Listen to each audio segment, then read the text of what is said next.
This Agreed. Magdalene feast day, I had a very profound, deep healing that took place, and um, it has informed me. The vision I received was it's time to really bring forward what it takes for women to lead by grace and to really Yeah. embody a deep, profound level of quality of grace. So I want to do another event that really explores what does that mean to lead by grace. And when you think about, her walking into a room, and of course, Shiloh, you informed me when you shared on our Easter ceremony, really helping people to understand what it took for her to walk into a room with all these disciples, all these men there that did not want her there, were not creating a welcoming, oh, so happy to see you. So glad you're joining us. That was not happening.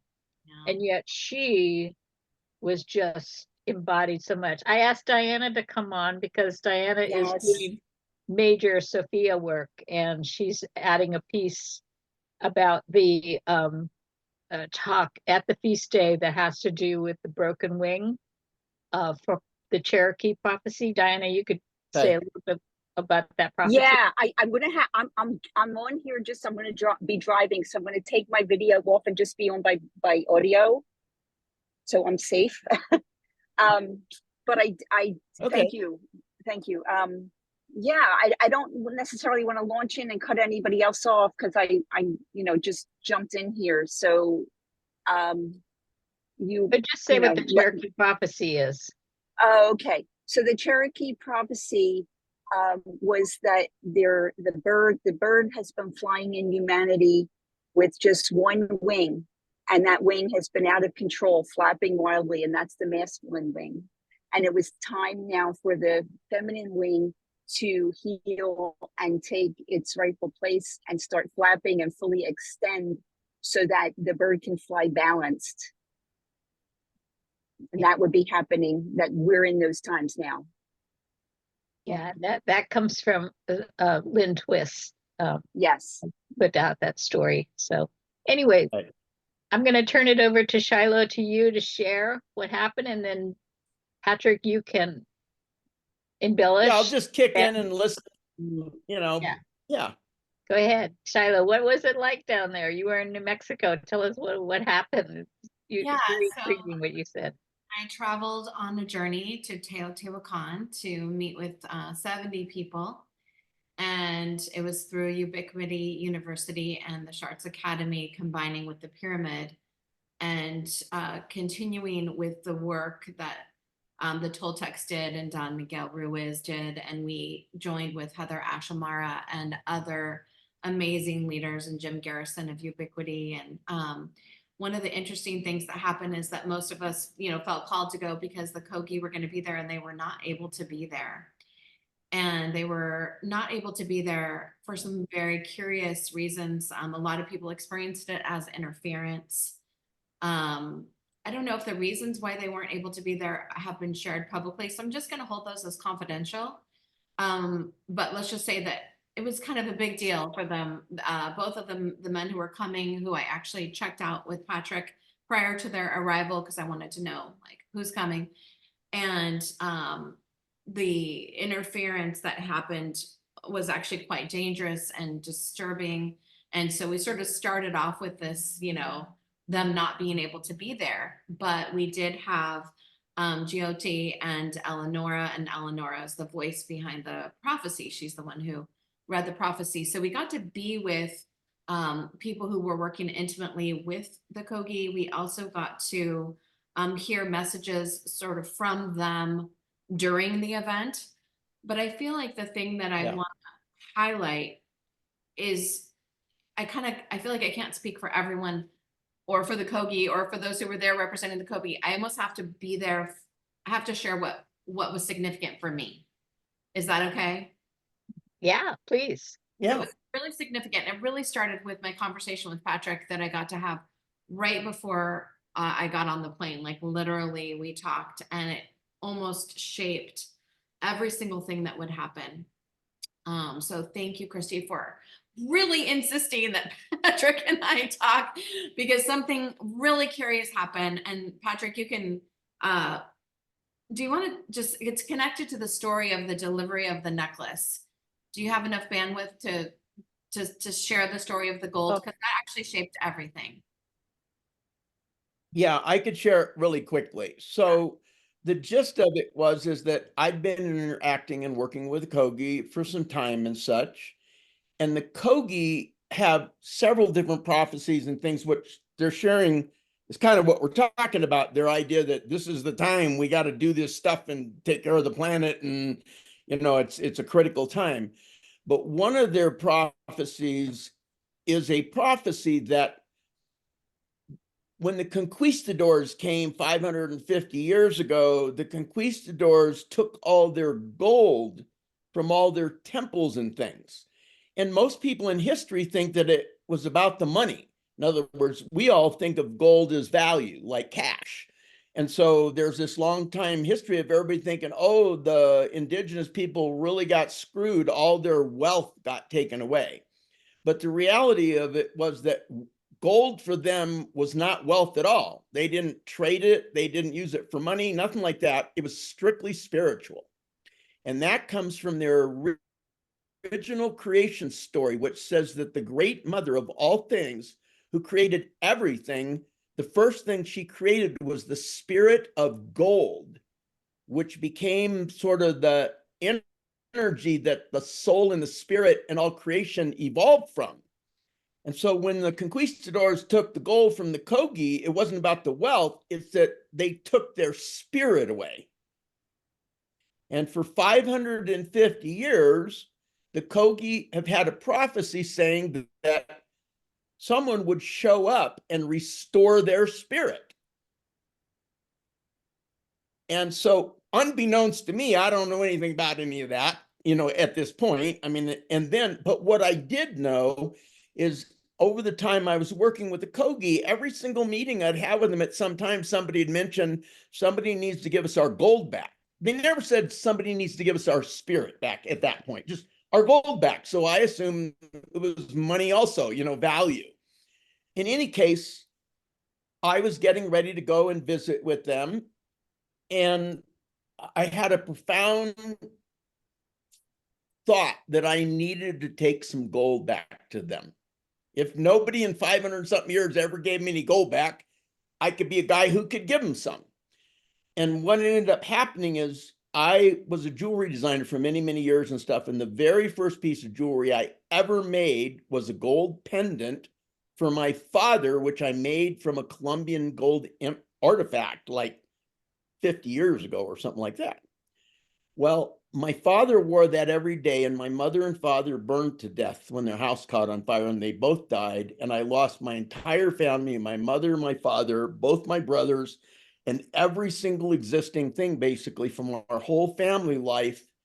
And at the coroner's office, the coroner said, I have something uncomfortable to talk to you about.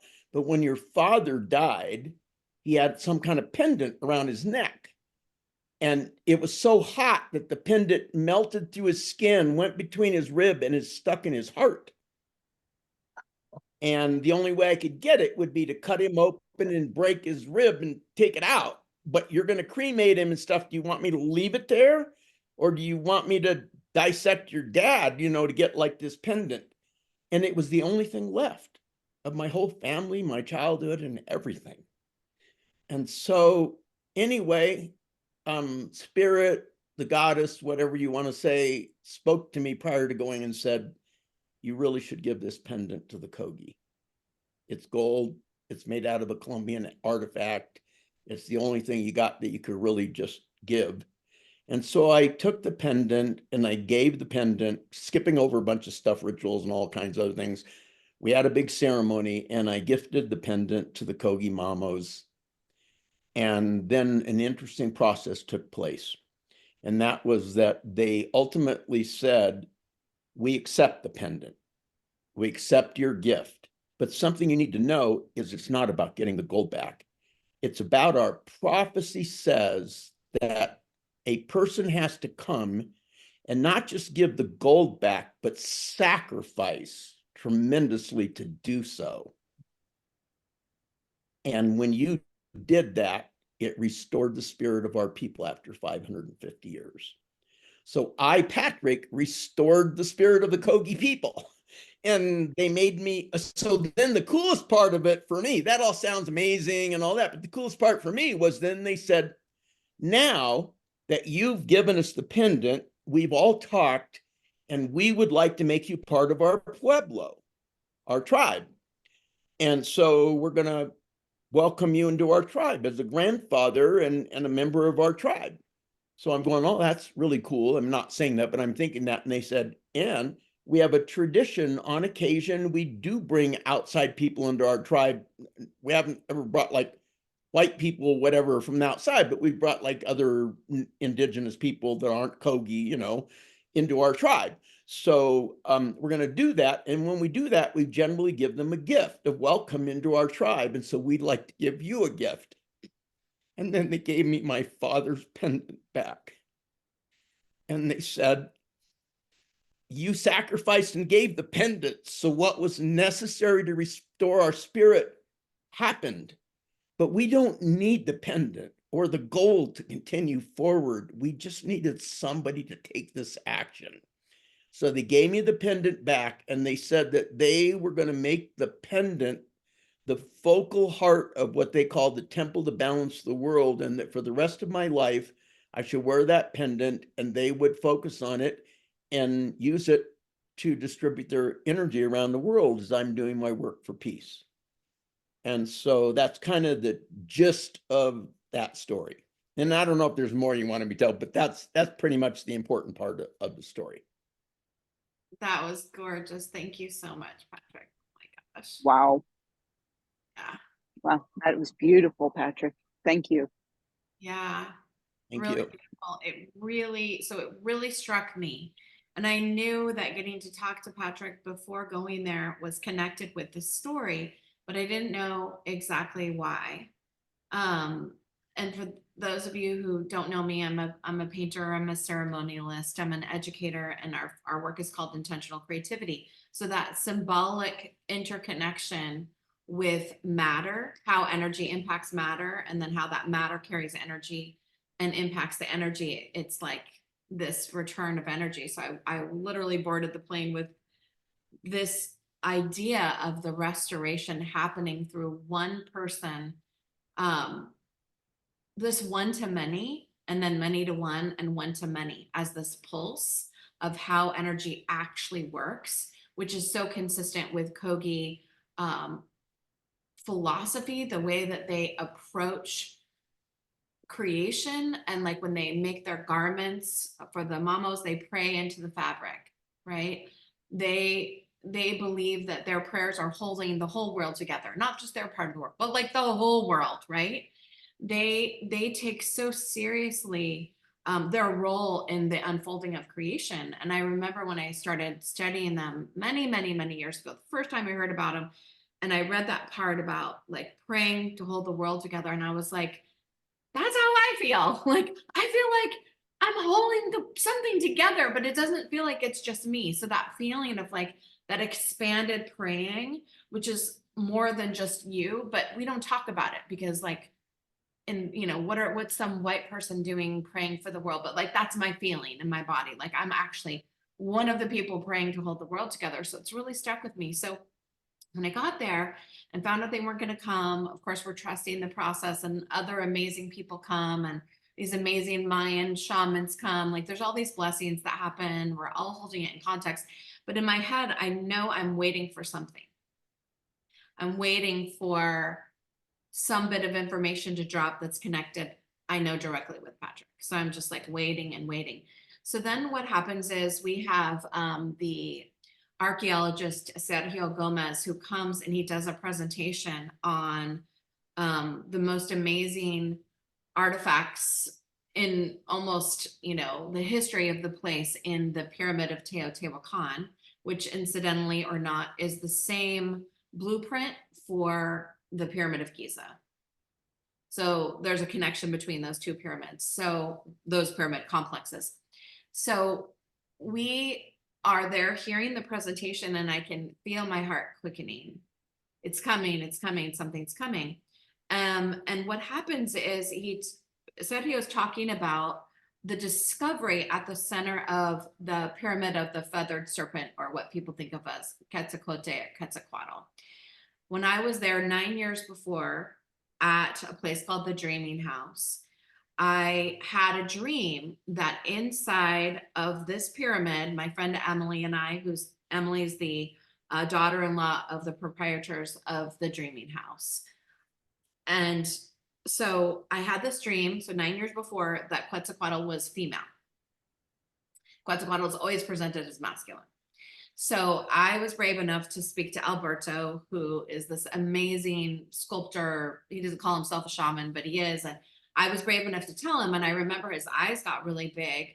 And he said, well, that might be the case because there's just been a discovery and it's connected with the feminine. Watch as things unfold. It was very moving and shifting for me. And I was there seeing the Guadalupe, and I ordered let's see if I can, there's a Black Madonna Guadalupe there that Alberto then carved for me out of stone from Teo. So as I'm listening to now,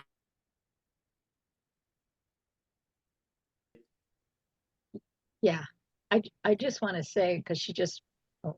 you just froze for a second, and I just wanted to take the opportunity to check that you were talking about the Giza pyramids, because at the feast day ceremony that we're having on July 22nd,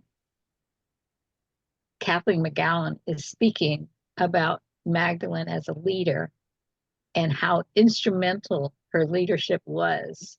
It's why we even have Christianity, although we don't have it in the form that she would have led it as, which is the path of love, and the path of peace. But she's saying it from the Giza pyramids.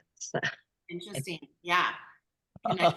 And the whole theme that I put together, you talk about, was when I received the vision for the feast day this year. The vision was the vision of a fabric, the fabric of weaving all the threads, bringing the fabric of everything that we've done over the time. There's been these jewels of knowing and revealing and expressing that which has been suppressed, and weaving it all together into the new fabric of the new world. So now we know what to do at the end, is to pray on this new fabric, bring it into existence. Yeah. Thank you. Thank you, Christy. So if I cut out again, we'll just keep going, because this goes back to the story. You were talking about the Black Madonna. Yeah. So as Sergio was talking about what was revealed inside, there are layers and layers and layers of blockages that were intended to keep people from ever finding what was inside. There are thousands and thousands and thousands and thousands of artifacts at each block. So there's theories about, why would they create so many blocks? But it's like block after block after block, thousands and thousands of artifacts, thousands and thousands of seeds. And what's interesting is that artifacts are from all over the world, not just that geographic region. So of course, as archaeologists, they go all the way into the center, and what they discover is something extremely surprising and profound.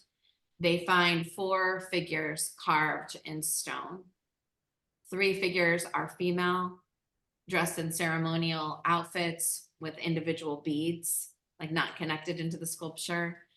And then a small, about the size of a human baby, male carved figure. And they are positioned inside the center of the pyramid, facing the axis mundi. And they are positioned into the ground, looking up at the axis mundi. So they're actually at an angle. And so you ask yourself, well, why did they hide it so much? Why did they not want us in there? And then you also ask yourself, what does that represent? So there's all kinds of theories about what these 3 female figures and the 1 small human baby, and there's all these theories about what it all means. But in my mind, I'm thinking, we have removed their spirit. from the center. And I feel this like Yeah. deep, deep, deep grief. And then I think of Patrick, I'm like, oh my gosh, like this is the connection between Teo and the Kogi right now, is that we need to make reparation for that removal. This is not a popular idea, by the way. But I was brave enough to bring it up at the session because I asked myself, I could become very unpopular right now if I mention this. And I literally was like, you have to, like, this is the Kogi connection to Teo right now, is to share the Kogi experience of the gold. And I couldn't tell the whole story, but I just said, this is how this philosophy works to the Kogi. Like, we already know this part. And so I suggested that we make a reparation for the removal of those beings. Wow. Mm. Yeah. Wow. And it felt like a quickening. It felt true for me and others. It was edgy because, of course, archaeologists, that's what you do. You go find the stuff. So I shared that. I talked to Jyoti about it. I talked to other people about it. And then it won't leave me alone. It's like that fire you feel in your heart, you know? And so, I just got chill. All my hairs on my arms are standing up. thank you for feeling it. It felt Yeah. so, like it felt like it was the thing, at least for me. Mm. And so then, you know, there's many other things that happened. Like we went to do ceremony with the Mayan elders, and all their herbs got removed from them when we moved inside to do ceremony. Like, just so many strange and amazing things. But what I will say, and this is like specifically for Patrick's part of the story and my part with it, is that 2 weeks later, I asked if people who work with me there, if we could bring an offering, a stone offering, back to the pyramid of Quetzalcoatl. Oh, you just froze. Oh, now she unfroze. Okay. So there's this part of the pyramid of Quetzalcoatl when you climb up and you have to go down this other side where there's this big chamber where the initiates were told at night in the dark they had to leap across in order to go to the next level. And most people go back. But what they didn't know is that the pyramids at Teo, they would flood water. And so if you didn't make the leap, you would land in the water. But it was the symbolic act of being willing to leap. And so I requested that we bring these stones back. I put them in the hands of someone who helps steward that pyramid space, because that's not mine to do, but I was, you know, thinking of the Kogi idea. And so we presented precious stones, 3 precious stones for the feminine and 1 stone that I just chose from the ground as the masculine, and we placed it there at the altar. And I knew that they would just be ignored and kicked off and whatever it was, but it wasn't about that it had to stay and had to go into the middle. It was our offering. And I, you know, prayed to the spirit of the place and to the beings and said, let this offering be an acknowledgement of an awareness that we know that you held a story here and that research is being done, but that we are caring, that you never wanted these to be removed and that they were. So that's like one facet of a much bigger story that was sparked from my time with Patrick. Well, I'd like to say something about that, if you don't mind. And that is just that I learned something with the Kogi that, you know, in my life as a spiritual person walking, I would have thought I learned long before. But I guess I didn't, because it just came as a realization. And that is that we are all taught that we're powerless to do anything about the circumstances of our world and the direction of humanity and all these kind of things, because we're just one little woman or one little man or, you know, whatever, against billions and all these forces and everything like that. So what happens is no one ever tries or even thinks.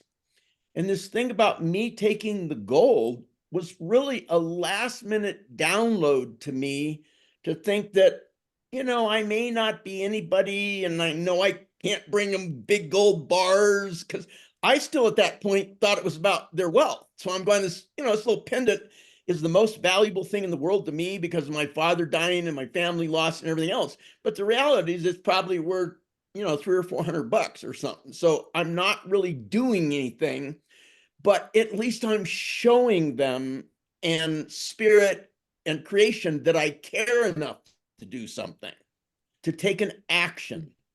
And I think that I learned that day that one little person like me, or any one of us, by taking one little conscious action in the right story or sequence, can change things in a huge way. Huge. And so, like the thing you just spoke about, I was actually getting tears again when you're talking about the stones, because like you're saying, some people might come along and go, oh, why did they put the stones there and swish them off the altar or do whatever? It's not about the acknowledgement of the stones being on the altar. It's about you having made that connection and it being recognized. And the instant that connection takes place, it's magic. I mean, the energy of it continues forever. And so what you did is exactly like what I did. You were moved by spirit to take an action. And maybe when you started, you weren't even fully aware what the action was. But as you were in it, she was speaking to you and guiding you, and the right action was taken, which then the consequences, even that thing with the Kogi, you know, that was a few years ago. And I have to tell you that the things that have evolved from that have become the biggest things in the whole world almost. Yeah. And I had no idea of that. And so the actions you just took will have, you know, they say throw a pebble in the water and in a minute it's gone, but the, you know, the whatever ripples going after will go on and on and on. Long after you made that journey and made that sacrifice and made that decision, the ripples of that will still be in play.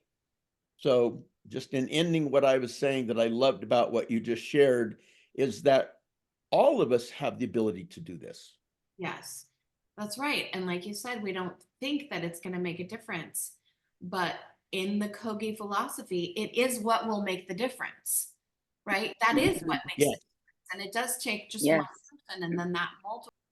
Well, I love what you just said, Patrick, about the discovery of that we think we're powerless. And it's really the downloads of the visions. That's what makes people ask me, well, aren't you going to do another Magdalene feast day? And I go, yeah, if I get a vision for it. Because it's like I don't do it unless there's a vision that comes, and a vision hadn't come. But then I realized that the vision hadn't come because I had to be informed of certain experiences. I had to go and see this movie about God and country and the rise of the white Christian nationalism, and that information informed me about the urgency that's needed to raise women full of grace and stepping into our leadership, stepping into our power, but more importantly, joining and coming into harmony and balance with the sacred masculine and saying, not on my watch. And this is what we're here to do.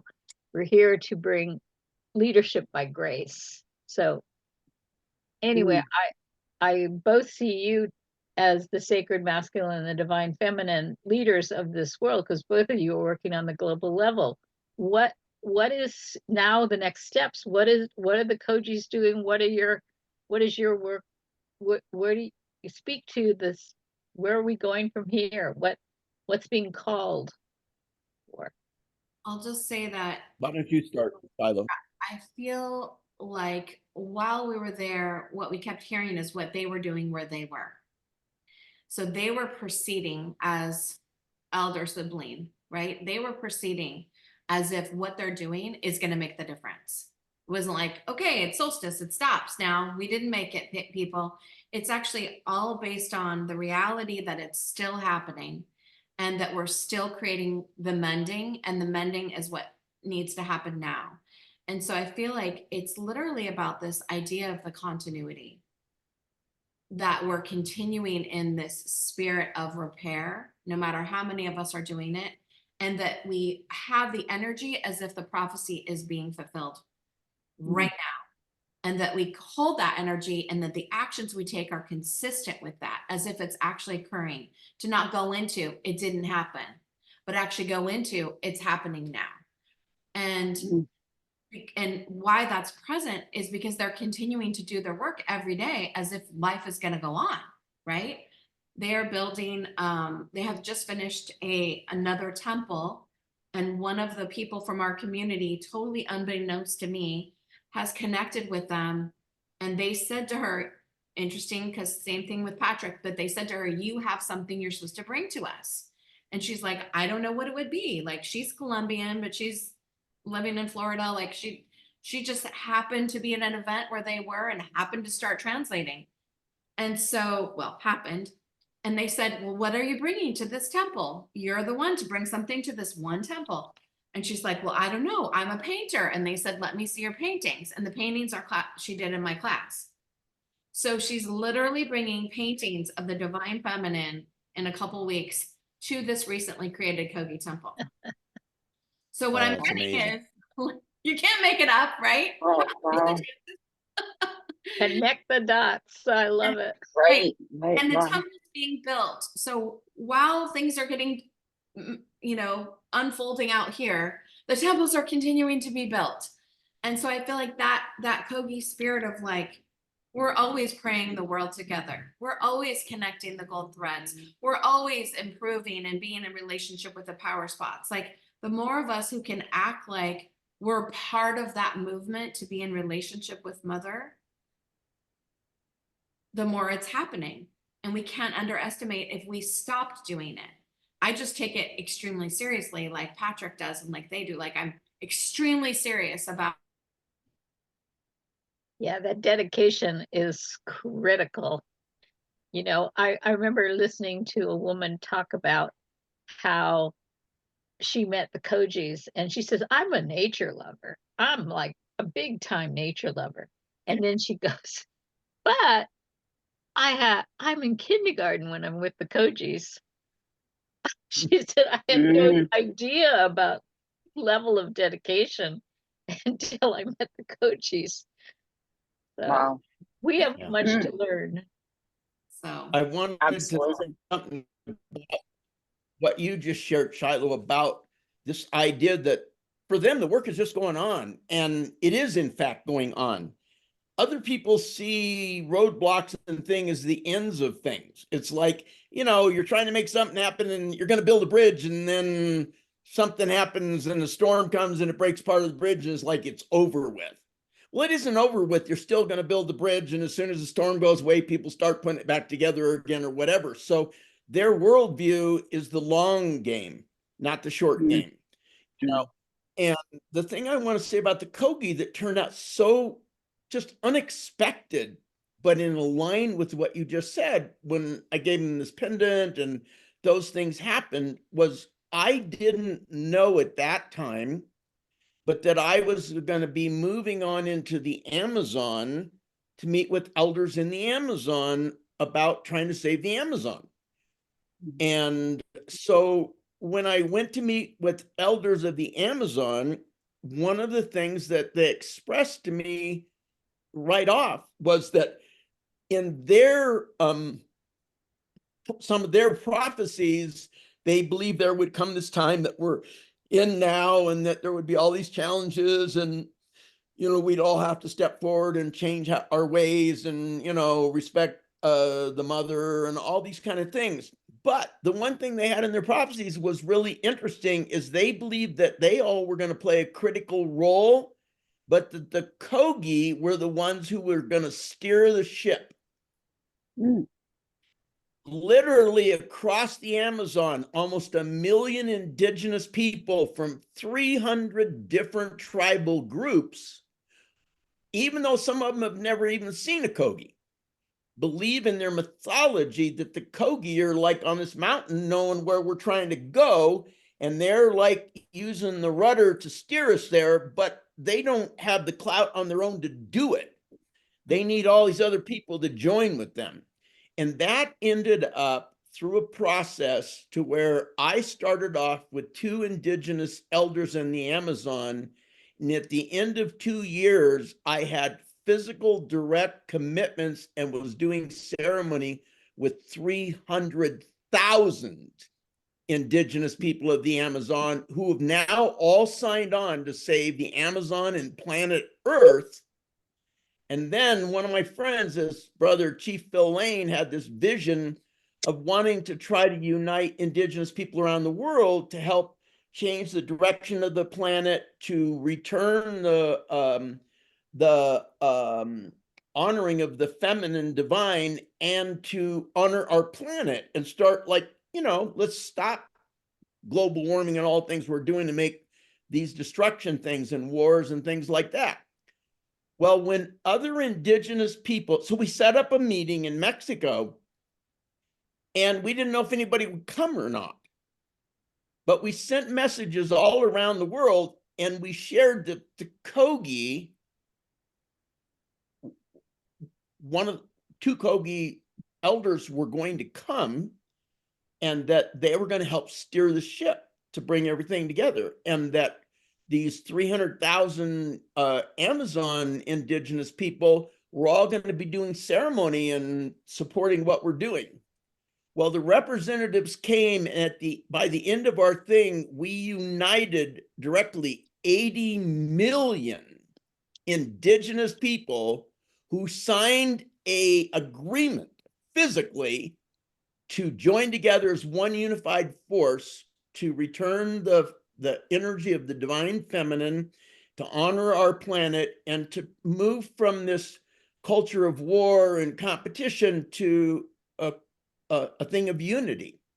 So giving that one little tiny gold pendant to some Kogi on a mountain turned into 80 million people mobilizing.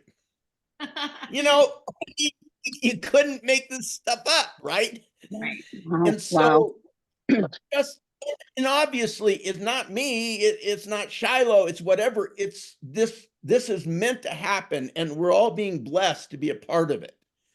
And we play our different parts. And at the same time, there's no part that's more valuable than another.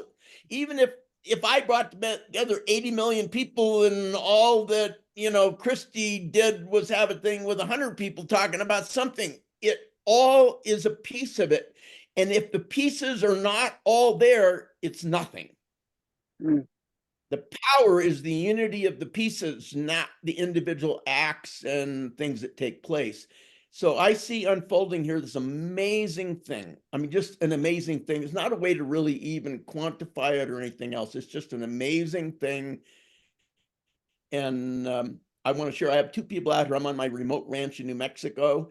And to give you a sense of where I am, it's 100 miles to a grocery store. And my driveway's 40 miles of four-wheel drive. And my nearest neighbor is 22 miles away. And we are in the middle of the wilderness. And I got up this morning with my two friends, and they were saying, so what do you think about God, goddess, spirituality, all these different kind of things? I said, I think a lot about it, but the thing I think the most is I'm just sitting here looking out, and creation is awesome.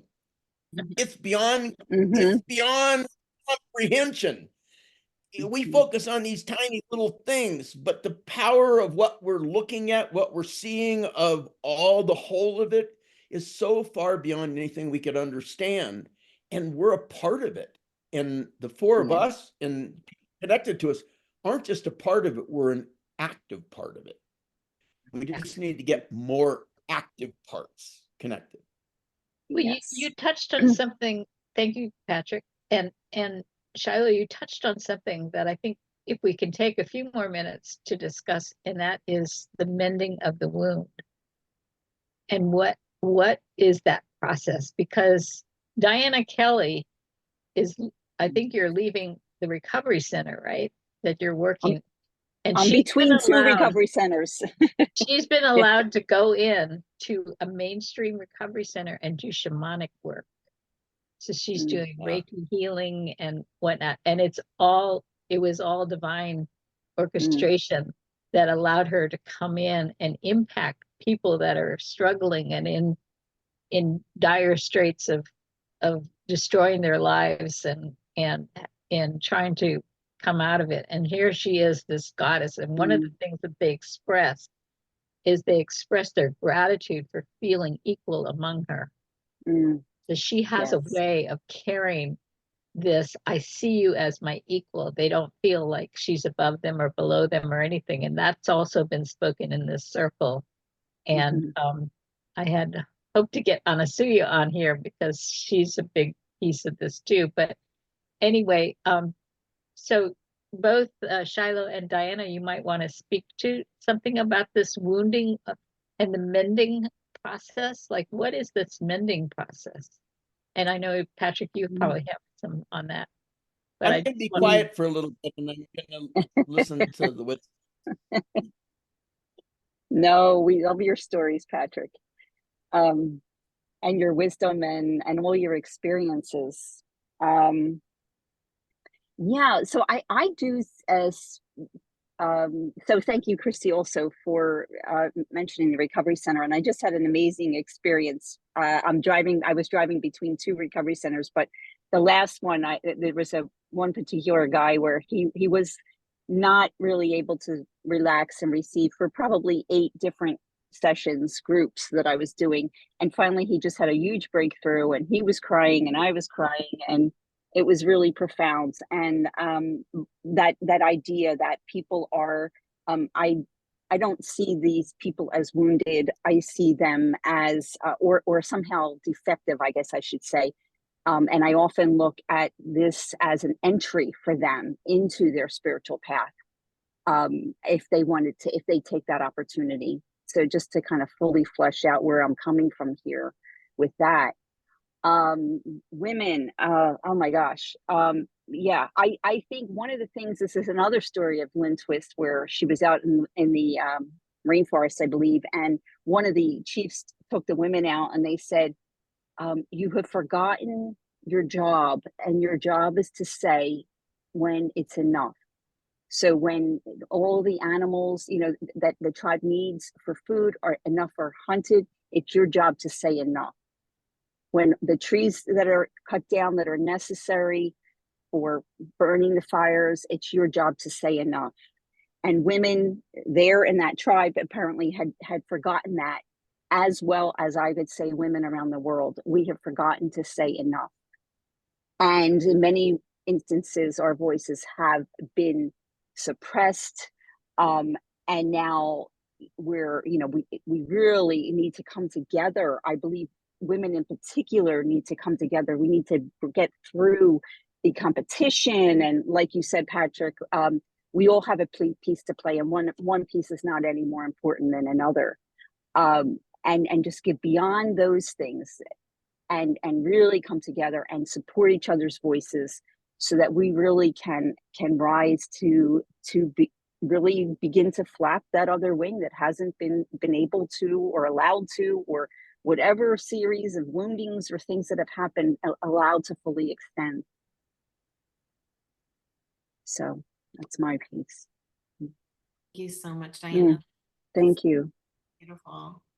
I hope my internet holds to share this. So that same idea that we've been talking about the whole time, of that intention that you put into it and taking that. Can you speak up just a little bit louder? Because I'm having a little. The whole thing that we've been talking about here, about the intention and how energy impacts matter and matter impacts energy. The theory of relativity, right? Engaging with that as humans. And so the mending that I have heard about from within my community is indigenous idea called mending the sacred hoop. And you can't Google it. I looked I couldn't find it. But what I heard was, it's the gift of your time. Something that all of us are in this screen right now are doing, which is to say, I'm going to be here. And I realized that I could offer that to my community and just be like, everything else is uncertain, and I am not. Our community is not. Ceremony is not. This will go on, like a very powerful call. And the ancestors in our community, you've all felt visions before, but it felt like what they came through was move from 7 generations to 20 to 500 years. and that it's going to change the frequency of the happening, basically. Wow. And so I spent like a couple days in a sort of obsessed fury of how to create that. And so I created a 500-year calendar based on the solstices and equinoxes so that we could all do it at the same time. And we've done it for a year now in our community. It's like, I will lead these 8 ceremonies a year, no matter what. And if I don't, someone else will. But that the mending is the time, those of us who are guides and leaders, like, we are going to be here to do this ceremony, and we're going to create this certainty in a world of uncertainty. And so that's literally what we're specifically doing, holding that ground. And then somehow this feeling of like, I'm going to be here again at all these circles for the rest of space time. And so removing the threat and moving into the certainty of the heart of humanity as nature, honoring these solstices and equinoxes and the calendar. So that's what I'm doing. But I can see it pairs up with everything that everyone else is doing. And so to me, the mending is showing up. Beautiful. Beautiful. Thank you. Wow. Yeah, I think we each have a call of what it is Yeah. that is ours to do, and to be in the deep listening. And that was what I realized I hadn't done. I had somehow forgotten to sit and listen. And so I was Memorial Day weekend in the hospital in extreme pain on morphine, and they couldn't figure out what was going on. And so they sent me home with enough pain pills to addict me or kill me. And I didn't want to do that. So I decided to do the Dr. Joe Dispenza, just to go into a gamma brainwave state of deep meditation. And I asked, what is my mantra? And my mantra was, be still and know I am God. And as I dropped into the stillness, oh, the stillness was so lovely and so delicious and so expansive and so beautiful that I just went deeper and deeper into that stillness. So enjoying it. And suddenly I popped through and I got this massive, massive download. And it was coming in so fast and furious. I had to grab my paper and my pen and I had to start writing it out quickly. And as soon as the last sentence and the last word, and I dotted period at the end of the sentence of the vision and got it on paper, I was free. There was no more pain. It was gone.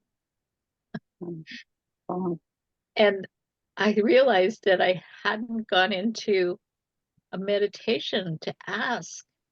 I had gotten lax. I had gotten caught up in the drama of my life and all this stuff. And I'm an avid meditator, but somehow this had slipped my mind. It had slipped my practice. And so I think this is what it's going to take, this showing up and being in this deep stillness to ask what is mine to do, and then doing that, whatever that is. And then the other piece to me is the joining, where it's in the joining that we create the field, and the field expands, and the energy gets created that can then, like you say, impact matter. So women are 51% of the population, and we've lost our right. Our equal rights amendment has now been killed. We're losing rights left and right, and there's more on the table in the Project 2025 plan. But we need to join together and hold the space for the truth of who we are and our divine essence, and raise up the field that we want, a heart-centered, holistic, anyway, whatever is yours to do. So I can go on and on it, but I feel like the key for us right now is to hold both realities. So the Kogi are holding the reality that the great undoing is undoing itself from a climate and earth response perspective. They're still building the temples and building the ceremony. So it's both and. They don't live in the world that we've created out here. They live in their world and they're aware of that world. And so as activists and leaders and guides, my energy body and my physical body doesn't live in that world, in that political climate. It doesn't, I visit there, I'm aware of it, I've got my eye on it, but that's not where my system is. And so those of us, you know, to me, that's part of the ritual, is the extraction. And I literally mean removal of energy and ideas and body from the frameworks that are binding our rights or whatever it is, not losing track of it, not spiritually bypassing it, and yet having our own experience while that's also occurring. And that's how we can, as a child of activists, that's the way that we're going to survive and celebrate and have ceremony every step of the way. We cannot cease to celebrate and to dance and to pray and to vision and to hold the hope as we have always. So I'm on to my next circle, dear ones. Christy, thanks for calling us together. And thank you for the story that ended up shaping my 3-week experience and helping me amplify my faith in the way that humans work with matter and energy. Thank you. I honor you for that. Thank you, Christy. Blessed be. Thank you. That she decided to allow me the opportunity to interact with you, because you and I both took a lot away from that. And I want to say one thing before you get off, and that's this. I have never thought of it this way nor expressed it. And you shared something I'm going to start sharing forward. And ultimately, kind of what you said is that the world's chaos, but you're going to be the rock in the storm. You know, the place that someone can count on. And, you know, that's what I do every day. And I'm sure it's what all of us do. But I don't think of that's what I'm doing. And I just now changed my way of visioning what I'm doing. It is true. If there is something solid that people think they can grasp onto, even though they're floating around in chaos, they will keep gravitating. So thank you for being that rock in the storm. That was beautiful. That analogy to me, I mean, it's something I'm going to use. So anyway, have a great next meeting. And when all these solid rocks get together, what do we create? We create a mountain. Yes. So That's let's wonderful. build a mountain. Yes. Jar of sand here that is from the beach in Africa where the slave ships it's brought by one of our community members. And I shake the sand and I hold this sand. And I know that we have changed. We are changing. We are holding the shift. And as I interact with this, I know I'm interacting with all the timelines. It's not actually so spiritual. It's actually so scientific of who we are. And so it's both and so what is the world that we're creating now? And let's hold that. Otherwise the Kogi would not have done the work to reconnect those gold threads. It's literal, that represents energetic, but the literal doesn't have to stay literal. It has to be literal as a ritual action, and then it expands out. So when we leave the structures and come into our own space, it's literal, it's energetic, and then we find each other. Thank you. All right, I'll see you all in the next circle. Yeah. Much love. Peace. Bye-bye. Bye. Thank Yes. you. Bye-bye. I need to go too. Bye-bye. All right, take care. Thank you, Christy. Bye-bye. Thank Thank you, Patrick. Thank you. Blessings. Blessings.